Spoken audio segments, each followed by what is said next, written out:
ఒకరోజు ఏకాంత సేవకి సమయం అవుతుంది. అన్నమాచారి కాలం నాటి కాలమ్మమ్మ ఇది. మా పూర్వీకులు చెప్పగా మేమందరూ అదే కథని అందరికీ చెప్తున్నాం. వారి అన్నమయ్య నిలయంలో వారు శయనిస్తూ ఉన్నారు. ఇంకా శయనోత్సవానికి స్వామి దగ్గరికి వెళ్ళాలి, ఇంకా వెళ్ళలేదు. ఆ రోజు నిద్రపోయినాడు అన్నమాచార్యులు. అరే స్వామివారు పరదా తీసి చూస్తున్నారంట. ఇంకా అన్నమయ్య రాలేదా, నాకు సంకీర్తన పాడాలే, నేను నిద్రించాలే, ఆయన కీర్తన ఉంటేనే నాకు నిద్ర వస్తుంది అన్న భావన చేసుకుంటూ ఉండి ఈ పక్క పరదా తీస్తే అరే అన్నమయ్య రాలేదా, ఈ పక్క పరదా తీస్తే అన్నమయ్య రాలేదా అని చూస్తూ ఉన్నారంట. ఇంకా రాలేదు, ఎవరిని పంపిద్దామో అన్నమయ్యని పిలుచుకొని వచ్చేదానికి అనేసి ఎవరు పోకపోతే ఎవరి కైంకర్యాల్లో ఎవరి సేవల్లో వాళ్ళు అందరూ నిమగ్నమై ఉన్నారు. స్వామివారే వెళ్ళారు స్వయాన. ఇది స్వామివారే నేరుగా అన్నమయ్య దగ్గరికి వెళ్ళి అన్నమయ్య ఇంకా నిద్రపోతున్నావా, వచ్చి నాకు సంకీర్తన పాడితేనే నాకు ఏకాంత సేవ జరుగుతుంది అంటే అన్నమాచార్యులు టక్కన లేచి స్వామి నా ఇంటికి వచ్చేసారా, నా గృహానికి వచ్చేసారా, అయ్యో కూర్చోండి స్వామి, ఆసనం వేస్తున్నాను, క్షీరమిస్తాను.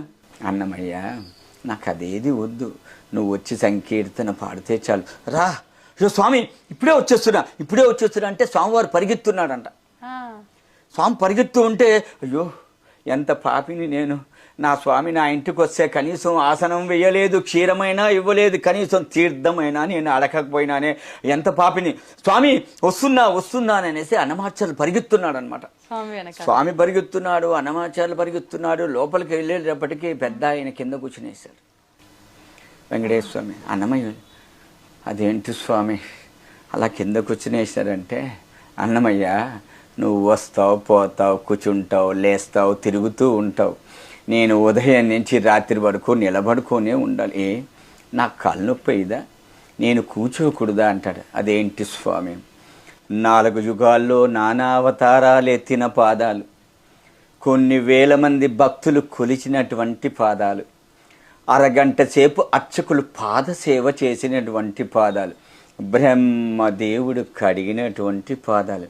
అవునా అన్నమయ్య, 4 యుగాల్లో నానావతారాలు ఎత్తిన పాదాల, కొన్ని వేల మంది భక్తులు కొలిచినటువంటి పాదాలు, ఓ అరగంట సేపు అర్చకులు పాదసేవ చేసినటువంటి పాదాల, ఓ బ్రహ్మదేవుడు కూడా కడిగాడా, అయితే ఇంతమంది భక్తులు కొలిచినటువంటి ఆ పాదాలని వర్ణించి ఒక కీర్తన రాయవా అన్నాడు. స్వామి మీకు ఏకాంత సేవకు సమయం అయిపోతుంది, మీకు వస్త్రం వేస్తారు.